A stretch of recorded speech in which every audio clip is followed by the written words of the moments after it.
We wish you a Merry Christmas, we wish you a Merry Christmas, we wish you a Merry Christmas and a Happy New Year. Halo, selamat pagi kelas 9. Apa kabarnya semua? Ibu harap kalian baik-baik saja dan selalu sehat ya, beserta orang tua kalian. Masih tetap semangat. Di semester 2 ini kita melakukan pembelajaran jarak jauh atau pembelajaran secara online. Nah, di semester 2 kita hanya tinggal membahas 2 bab, yaitu bab 6 dan bab 5 ya. Nah, yang akan Ibu bahas sekarang yang akan kita pelajari bersama-sama adalah mengenai bab 5, yaitu teks diskusi. Kalian bisa buka buku cetak kalian bersama-sama di halaman 115 sampai dengan di halaman 146. Jadi siapkan diri dalam menyambut semester 2, waktu tidak lama, waktu singkat. Dalam pelajaran ini kalian siapkan buku cetak kalian, buku catatan, dan pastinya alat tulis. Jangan lupa awali dengan berdoa menurut keyakinan dan percaya masing-masing. Mari kita mulai. Teks diskusi. Teks diskusi disusun untuk menyajikan pendapat, sudut pandang, atau perspektif yang berbeda terhadap suatu permasalahan. Dalam kegiatan diskusi, biasanya kita bisa temui dalam kehidupan sehari-hari. Contohnya adalah pada saat rapat RT ya di lingkungan rumah kita, di mana membicarakan tentang masalah lingkungan. Nah, biasanya pada rapat RT terdapat orang-orang yang mengajukan pendapat yang berbeda-beda. Ada pendapat setuju yang berarti mendukung, atau pendapat yang tidak setuju atau yang bertentangan, dan juga biasanya ada yang masih ragu-ragu. Inilah yang disebut sebagai teks diskusi. Gagasan atau argumen dari semua sisi tadi, yang ada setuju, tidak setuju, yang ragu, biasanya dievaluasi sebelum menentukan sebuah keputusan.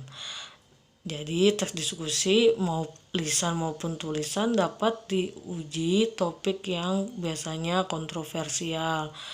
Nah, pada saat itu biasa argumen yang digunakan adalah secara langsung terhadap topik yang sedang didiskusikan, dan argumen tersebut harus meyakinkan. Setelah kita mengetahui mengenai diskusi, kalian akan Ibu ajak dalam mengenal struktur teks diskusi. Struktur teks diskusi yang pertama adalah pendahuluan. Pendahuluan terdiri dari pernyataan yang biasa digunakan untuk membatasi topik, latar belakang topik, sudut pandang berbeda yang akan dibahas. Kedua, berisi tentang serangkaian paragraf, 2 atau 3 paragraf dengan argumen setuju atau kita sebut pro, dan alasan serta contoh yang mendukung gagasan. 2 atau 3 paragraf dengan argumen tidak setuju atau kita sebut kontra, dan alasannya serta contoh yang mendukung gagasan. Selanjutnya menggunakan bahasa yang persuasif, dan yang terakhir menggunakan bahasa kohesif untuk menghubungkan gagasan atau untuk menunjukkan perubahan pendapat. Struktur yang terakhir adalah simpulan, terdiri dari simpulan argumen dari kedua sisi, mengevaluasi argumen yang paling efektif, dan rekomendasi satu sudut pandang berdasarkan argumen yang disajikan. Itulah struktur teks diskusi. Nah, sekarang kita lanjutkan kepada ciri-ciri kebahasaan yang ada dalam teks diskusi. Yang pertama adalah pastikan kalimat yang kita gunakan dalam teks diskusi menunjukkan waktu sekarang, karena biasanya berbicara tentang permasalahan yang aktual atau yang sedang terjadi. Kata-kata yang digunakan untuk menunjukkan waktu kini dan menunjukkan apa yang sedang terjadi misalnya adalah merupakan, sedang, artinya perlu, bertindak, hentikan, selamatkan, perang, kehilangan, dan perbaiki. Lalu kata yang mewakili pikiran dan perasaan membawa emosi dari pandangan penulis. Misalnya percaya, yakin, pikir, rasa, suka, kagum, senang, terkejut, ragu, harap. Berikutnya, kata emotif melibatkan pikiran pembaca seakan pembaca melihat persoalan seperti yang kita pikirkan. Misalnya, ganas, unik, liar, buas, berharga, istimewa, kumal, menakjubkan, berbahaya, brutal, sejuk, lembut.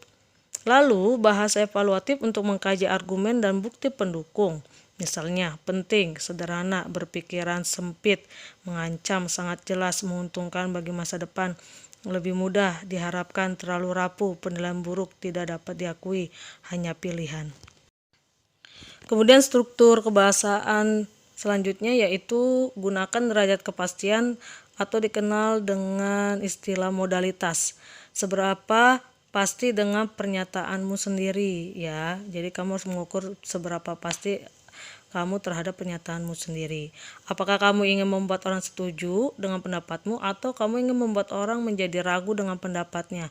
Misalnya, gunakan kata dapat, akan, mesti, seharusnya, selalu, biasanya, hampir, nyaris, tidak pernah, kadang-kadang, umumnya, tentu, pasti, harus, tak perlu dipersoalkan, hampir tidak pernah. Yang terakhir adalah gunakan konjungsi dan penanda koherensi.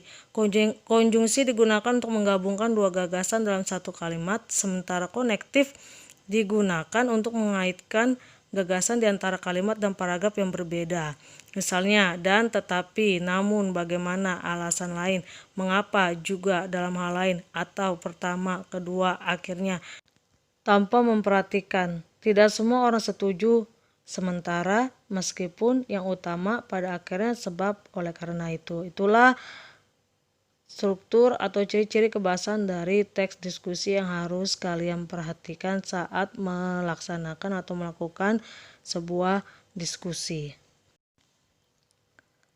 Tadi kita sudah membahas konjungsi. Nah, lebih jelasnya lagi mengenai konjungsi, Ibu akan jelaskan melalui slide berikut ini. Konjungsi atau kata sambung berfungsi untuk menghubungkan dua pikiran atau dua pengertian. Kata seperti, dan, kalau, dan, atau adalah kata konjungsi. Kata konjungsi dapat menghubungkan dua kata, frasa, klausa, atau dalam satu kalimat, menghubungkan antar kalimat dalam paragraf atau konjungsi antar paragraf. Dan biasanya menandai hubungan setara atau penambahan, atau biasanya menandai hubungan pemilihan, tetapi biasanya menandai hubungan pertentangan atau perlawanan. Pembagian konjungsi terdiri dari waktu sendiri yaitu sesudah, setelah itu, sebelum, sehabis, sejak, selesai, ketika, tak kala, pada saat, sewaktu, sementara, sambil, seraya, selagi, selama, sehingga, sampai. Syarat yaitu gunakan kata-kata jika, kalau, jikalau, asalkan, bila, manakala. Pengandaian, andaikan, seandainya, umpamanya, sekiranya. Tujuan, agar, supaya, biar. Konsesif yaitu gunakan kata biarpun, meskipun, sekalipun, walaupun, sungguh pun, kendati pun. Pemiripan, seakan-akan, seolah-olah, sebagaimana, seperti, sebagai, laksana, bab. Penyebaban, sebab, karena itu, oleh sebab itu. Pengakibatkan, sehingga atau hingga, sampai, makanya. Penjelasan, gunakan kata bahwa. Cara, gunakan kata dengan. Harapan, gunakan kata-kata moga-moga, semoga, mudah-mudahan.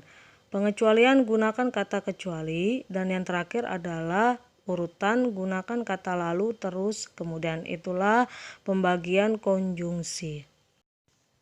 Berikutnya, konjungsi juga bisa digunakan atau dikatakan sebagai piranti kohesi. Alat atau kata yang bertugas menghubungkan sehingga membentuk perpautan atau kita sebut sebagai kohesi. Kohesi dan koherensi itu perhatikan contohnya ya biar kalian memahami. Yang pertama adalah perhatikan dua contoh berikut. 1. Pak Ali pergi ke pasar baru. Pak Ali naik bus Metro Mini. Bu Tahir membeli sepatu baru. Karena ada pajak impor, harga mobil rakitan dalam negeri juga ikut naik. Mobil yang dibeli Parwati harganya 150 juta rupiah. Yang kedua, Pak Ali pergi ke pasar baru naik bus Metro Mini. Ia pergi membeli sepatu baru karena ada pajak impor, maka harga sepatu buatan dalam negeri juga ikut naik. Sepatu yang dibeli Pak Ali itu harganya 100.000 rupiah. Perhatikan baik-baik. Hubungan kalimat dalam paragraf 1 tidak ada perpautan, bentuk tidak ada kohesi. Pada contoh 2 terlihat perpautan bentuknya. Kalimat pertama tentang Pak Ali pergi kemana dengan apa, kalimat kedua tentang tujuan pergi. Kalimat ketiga dan berikutnya bercerita tentang sepatu yang akan dibeli. Hubungan antara harga sepatu dan kenaikan pajak impor karena bentuknya saling terpaut, maka maknanya juga saling terpaut atau kita sebut koherensi. Wacana atau teks yang baik memiliki perpautan bentuk atau kohesi dan perpautan makna atau koherensi.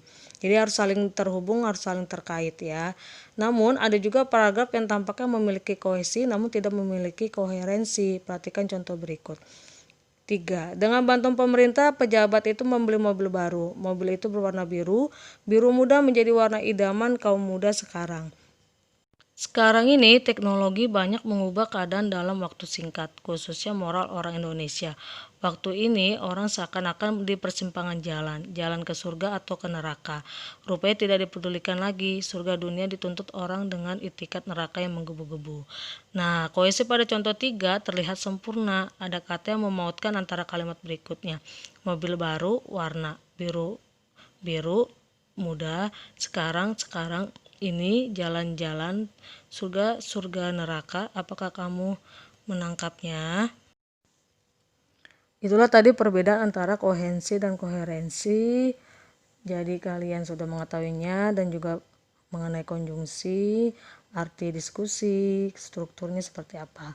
Nah, tugas dari Ibu saat ini adalah kalian cukup mencatat setiap penjelasan yang sudah Ibu berikan pada setiap slide yang ada. Catatlah di buku catatan lalu kirim melalui Google Classroom sesuai kantong tugasnya ya. Lalu Ibu tunggu tugas ini paling lambat jam 11 siang. Tetap semangat, jaga selalu kesehatan dan sampai jumpa di pertemuan berikutnya. Dadah.